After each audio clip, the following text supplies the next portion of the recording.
So you are going to need to use Adobe Animate to learn about the drawing tools in this program. Let's start by creating a new HTML5 canvas, and we're just going to use the default settings.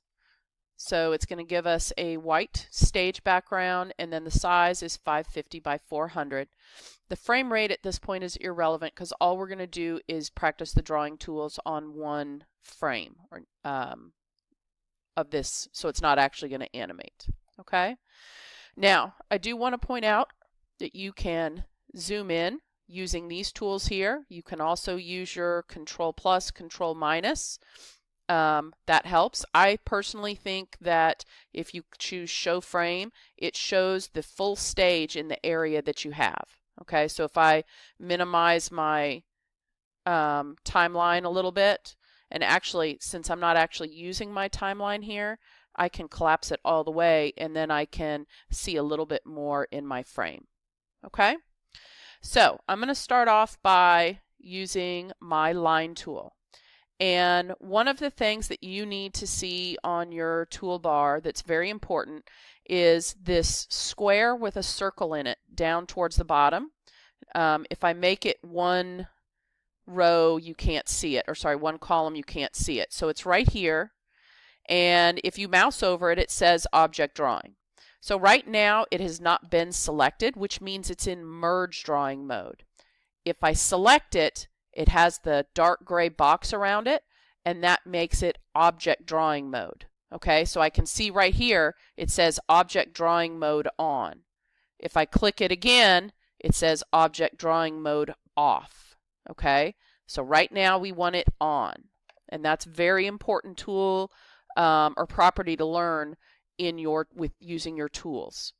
So in my properties, it is changed to show me that I am using the line tool, and the properties that are associated with it are all here.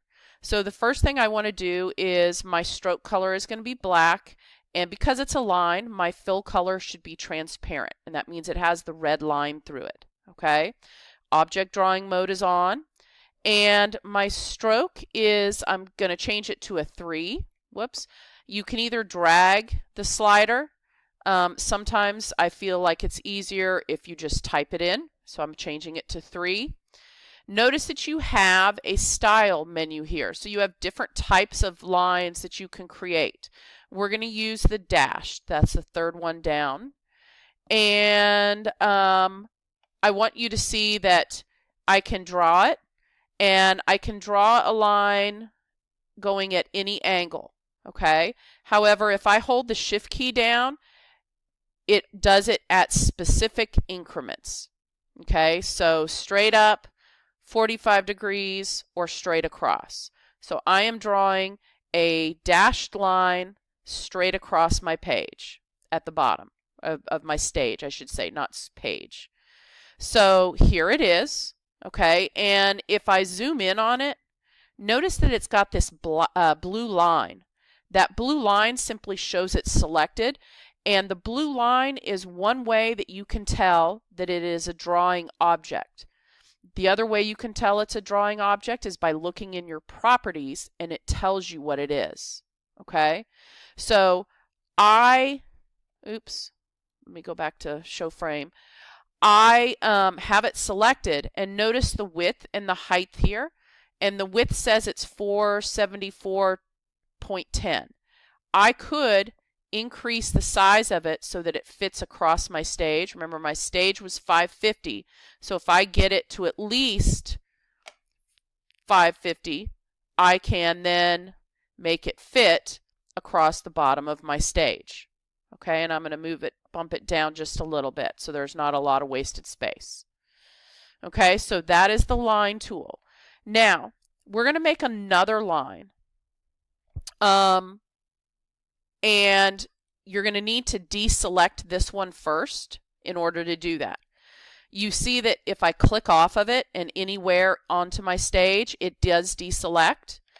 In Photoshop, Control D deselected, but here in Animate, it does not. Control D duplicates.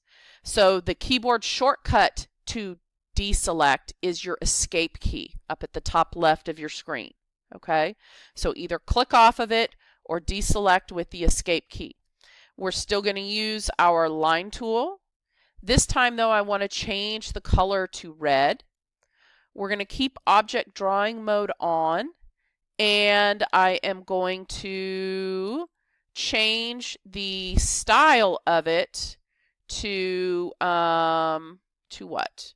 I'm going to change the style of it to dotted. Okay? And this time I'm going to draw, holding down my shift key again so it goes straight across. I'm going to make it go all the way across the page. Now, I want you to notice then when I get my selection tool and I position it right under, I'm going to zoom in to make this easier to see again, right under the line. Notice how it has that curve at the bottom of the arrow? That allows me to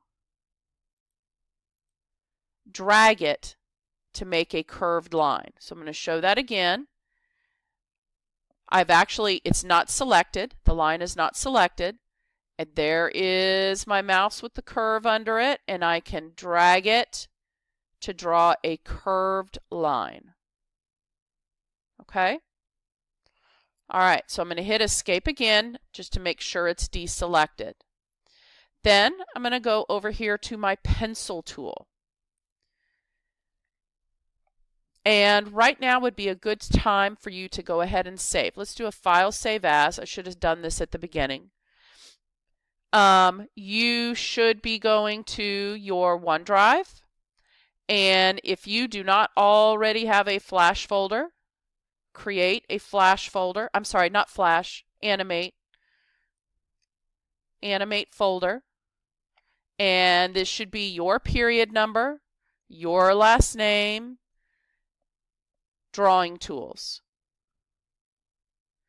And it saves as an Animate document, which is a .fla file. Okay? FLA stands for Flash. All right, so that's saved.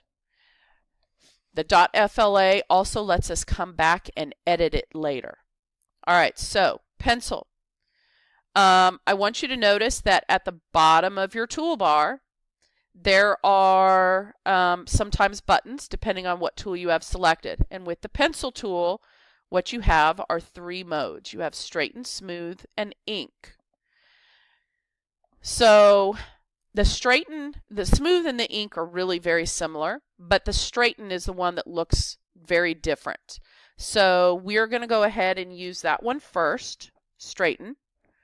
I want to have a black stroke and no fill. I'm going to use a stroke of 1, and I am going to come over here to the left side, and I'm simply going to write the word straighten. Okay, and as I write it, oops, I forgot to change the style to solid. Or hairline. I'll do solid. And I'll do that again. Even though I curve it, and you can see that I'm curving it, it makes it straight along the edges. That's the whole purpose of this particular property or mode. Now, I also want to point out that while I'm drawing these letters, I am not doing it in parts. Okay, so just like when you draw on a piece of paper, you do not lift up your pencil. So I am not lifting up my mouse. I click and I drag until that letter is done. Click. Okay, now on a T, because it's 2 different parts, that's a different story. But on the E, I click and I drag my mouse until my letter is done.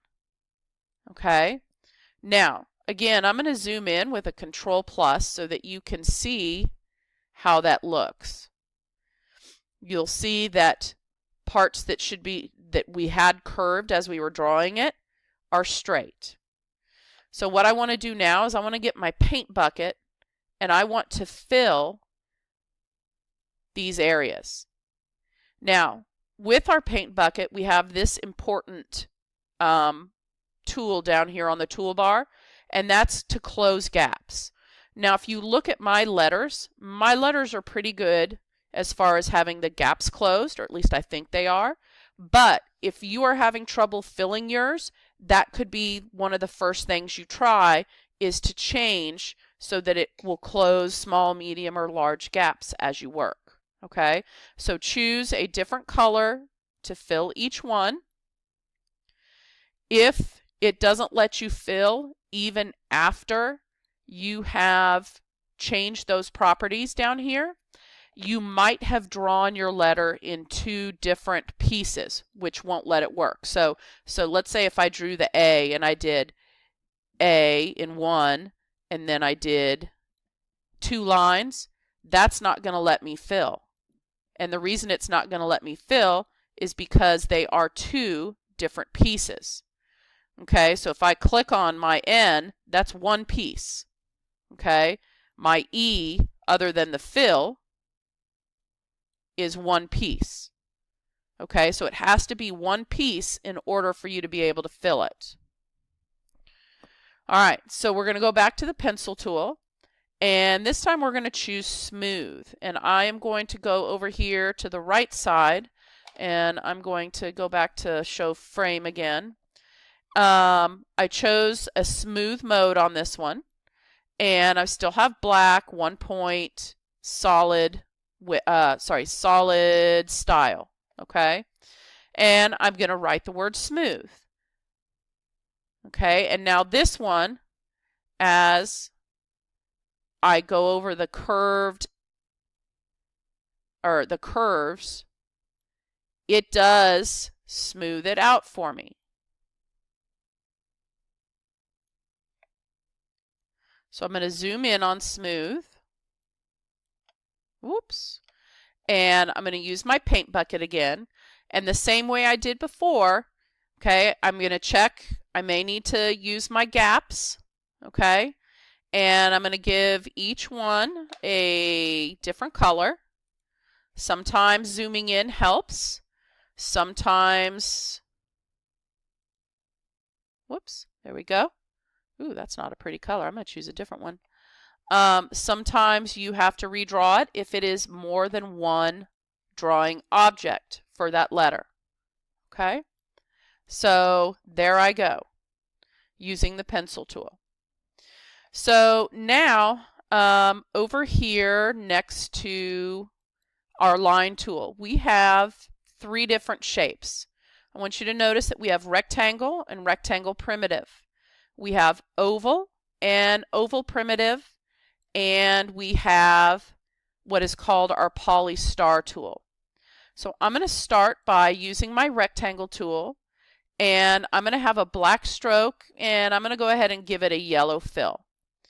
I do want my object drawing mode on. Okay?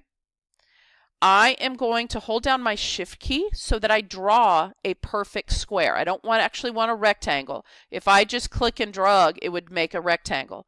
But as soon as I hold my shift key, it makes it a square. Now, I'm going to select that. And again, when it's selected, you can see the blue outline around it showing me that it is a drawing object. Okay, my properties tell me it's a drawing object as well. And if I Control D, it duplicates. It makes 3 of them. And it allows me to click on each one separately and move them around. If I click on my center one, I can use my free transform tool, which is just below my selection tool. And if I hold my, if I move my mouse, it just kind of rotates randomly. However, if I hold my shift key down, it does it in 45-degree increments. Now, I want to select all 3 of these. I can either do it by holding my shift key down and clicking on each one, or I can use my drag to select. This is called the marquee method, and it selects all of them. I'm going to go to my Align panel, and I'm going to choose to center horizontally. I'm also going to choose to